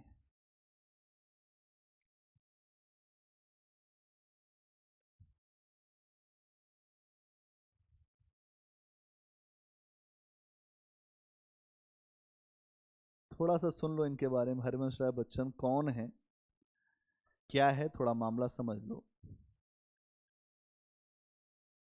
हरिवंश राय बच्चन इलाहाबाद के पास एक स्थान है प्रतापगढ़, क्या नाम है, प्रतापगढ़, जहां के एक व्यक्ति हैं राजा भैया, रघुराज प्रताप सिंह उर्फ राजा भैया। राजा भैया का नाम सुना है, आप वहीं से हैं लगता है। अच्छा, तो राजा भैया का ही इलाका है प्रतापगढ़, और वहीं पर एक एक गांव है पट्टी, है ना। हम चूंकि उसी बेल्ट के हैं इसलिए आपको ये सारी बात बता पा रहे हैं। इलाहाबाद के पास एक स्थान है प्रतापगढ़, और यहीं पर एक गांव है पट्टी, तहसील है पट्टी। इसी जगह के थे हरिवंश राय बच्चन। हरिवंश राय बच्चन, ये जगह ना बहुत ही, जो प्रतापगढ़ आईएएस अधिकारियों का बहुत बड़ा गढ़ है, मतलब बहुत सारे बच्चे आईएएस में यहाँ से जो निकले हैं। और एक उत्तर प्रदेश में एक और जिला है जौनपुर, जहाँ पर एक गांव है माधोपट्टी, वहाँ से भी बहुत ज़्यादा आईएएस अधिकारियों का जमावड़ा है, बहुत अधिकारी निकले हैं। क्योंकि इसके पीछे का कारण इस बात को समझिएगा कि प्रतापगढ़ और जौनपुर के पास एक महान विश्वविद्यालय इलाहाबाद विश्वविद्यालय था। अब तो बहुत अच्छा नहीं रहा, लेकिन पहले, आज के 20 साल 25 साल पहले, इलाहाबाद यूनिवर्सिटी में एंट्रेंस निकालना भी अपने आप में बहुत टेढ़ी खीर थी, हर बच्चे का होता ही नहीं था। जो बीएचयू में एंट्रेंस निकालना टेढ़ी खीर थी, लेते ही थे उन्हीं बच्चों को जो बच्चे ठीक थे, और जब एंट्रेंस निकाल लेते थे तो वहां बड़े बड़े विद्वानों से पढ़ने का मौका मिलता, तो वही बच्चे तेज होते थे, अवसर बन जाता था। आईएएस की परीक्षा अंग्रेजों के समय में सबसे पहले इंग्लैंड और इलाहाबाद से ही शुरू हुई थी, भारत में सबसे पहले इलाहाबाद, इसीलिए इलाहाबाद यूपीएससी का गढ़ हुआ करता था। 2010 तक इलाहाबाद के अखबार छापते थे, फिर चली आईएएस मशीन, वहां के अखबार छापते थे, इलाहाबाद आईएएस की मशीन है। क्यों? क्योंकि बच्चों का एक बहुत बड़ा हुजूम पहुंचता था एक नए जुनून के साथ, अपने ही पढ़ के लोग निकाल देते थे। एक दो बार किसी बड़े विद्वान का नाम सुने तो उसका दर्शन हो गया, कहे बस आपका आशीर्वाद काफी है, खुद ही पढ़ के निकाल दिए। आज क्या इतना ज्यादा मेंटोरशिप फिर भी नहीं निकाल पा रहे हैं। पहले तो कुछ भी नहीं था, लाइब्रेरी थी, बच्चे पढ़ते थे, मेहनत करते, नोट्स बनाते थे, जुनून था। 3-4 साल आपको अपना जो देना पड़ेगा तभी आपका पूरा जीवन बनेगा। तो यहां आप देखेंगे इनका जन्म हुआ था 27 नवंबर 1907 इलाहाबाद के जो जो प्रतापगढ़ के पास 27 नवंबर 1907, 27 नवंबर को जन्मे थे 1907 में। तो अमिताभ बच्चन के पापा जी का जन्म हुआ 27 नवंबर 1907 और 1952 में ये गए इंग्लैंड के कैम्ब्रिज में पढ़ने। इसका मतलब घर की स्थिति बहुत मजबूत रही होगी। 1952 में कहां गए भाई? कैम्ब्रिज में पढ़ने गए। कैम्ब्रिज मतलब इंग्लैंड। आज किसी को ये कहा जाए कि आपको जो फॉरेन पढ़ने जाना है तो कोई नहीं जा पाएगा।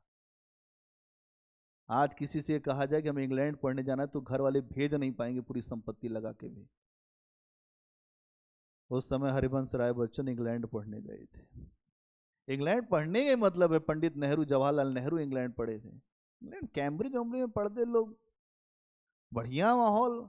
देखिए सारा खेल जो है ना एजुकेशन के पैटर्न का है। मार्क्स इसीलिए कहता है भौतिक स्थितियां अगर आपकी बदल जाए तो आप महान बन जाएंगे। गांव में रखा है जिंदगी भर, वो बहुत ज्यादा है बच्चा टैलेंटेड, तो बहुत कुछ कर ही नहीं पाएगा ना। उसको तो उसके टैलेंट को आगे बढ़ाने के लिए जगह चाहिए, एक प्लेस चाहिए, जहां उसका प्लेसमेंट हो वो आगे बढ़ जाएगा। ये पहुंच गए कैम्ब्रिज और वहां इंग्लिश लिटरेचर पर रिसर्च किया। क्या किया? इंग्लिश लिटरेचर पर रिसर्च किया, अंग्रेजी साहित्य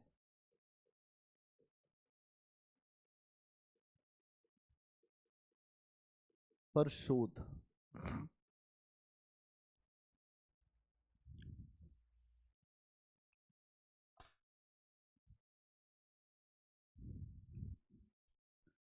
ये राज्यसभा के भी सदस्य रहे, है ना। जैसे आप जानते हैं कि राज्यसभा में बहुत सारे लोग ऐसे होते हैं जो मनोनीत होते हैं कला साहित्य के क्षेत्र से। और इलाहाबाद विश्वविद्यालय में भी इन्होंने अंग्रेजी पढ़ाया, जो इंग्लिश डिपार्टमेंट है वहाँ का। तो एज ए प्रोफेसर इलाहाबाद में इंग्लिश पढ़ाते थे यूनिवर्सिटी में। इसके अलावा भी ये भारत सरकार के विदेश मंत्रालय में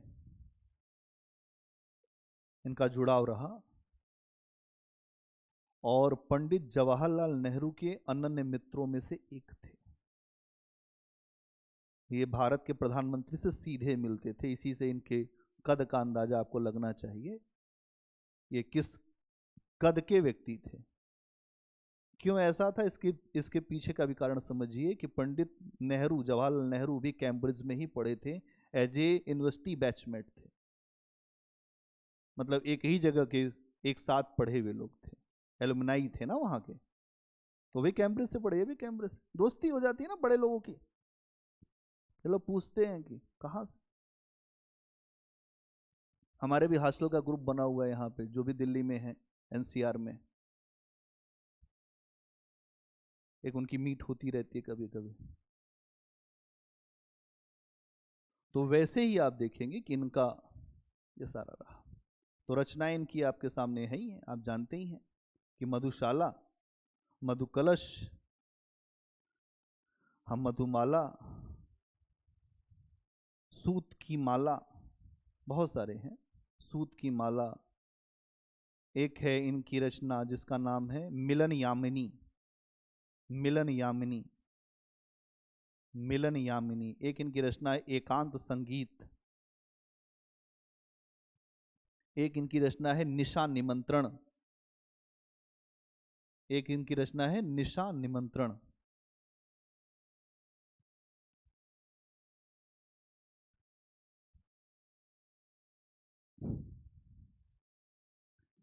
ये उमर खयाम से बहुत ज्यादा प्रेरित थे। उमर खयाम नाम के एक जो उर्दू के बहुत बड़े कवि हुए हैं, उमर खयाम। कौन? उमर खयाम। हाँ, उमर खयाम का आज जाके सुनना थोड़ा उमर खयाम की कुछ बातों को। उमर खय्याम से बहुत ज्यादा प्रेरित थे। और सबसे ज्यादा इनको प्रसिद्धि मिली मधुशाला से, जो मधुशाला इनकी रचना है, जिसको मंच पर लोगों ने बहुत बार गाया, और जितनी बार गाया उतनी बार ही हरिवंश राय बच्चन की लोकप्रियता बढ़ती चली गई।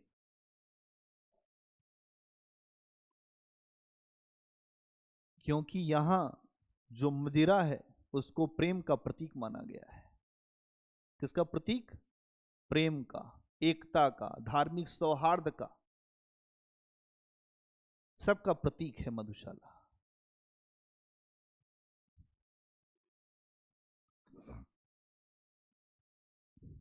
ठीक है, तो आज के लिए इतना ही, और कल तो आपकी छुट्टी है, लेकिन आप लोग पढ़ने का प्रयास करेंगे।